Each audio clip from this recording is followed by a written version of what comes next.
आज मेरे दोस्त का ब्रेकअप हो गया है, तो वो अपनी गर्लफ्रेंड की याद में कुछ दो शब्द कहना चाहता है। तो बड़ा ही दुख भरा है यार, आज बहुत दुख है इसके दिल में। तो सुनते हैं उसकी भी दो शब्द क्या कहना चाहता है वो अपने गर्लफ्रेंड के बारे में। तो चलिए सुनते हैं, फिर आगे बात करेंगे। अभी उसकी सुन लेते हैं।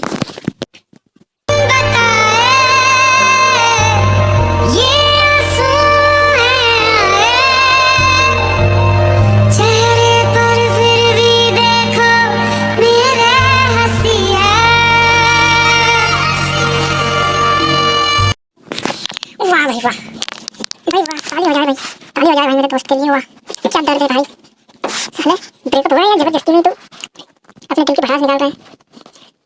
साले गाना तो ऐसे गा रहा है जैसे उस तेरे की 5-6 गर्लफ्रेंड छोड़ के गई है तेरे को।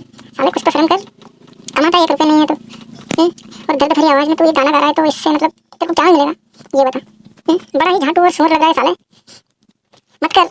चल काम में चलेंगे कल से, बाकी तो बॉडी वॉडी तो तेरी बननी है ना कोई, क्या छोड़ के गई है वो तो साले। चल तू अब घर चल।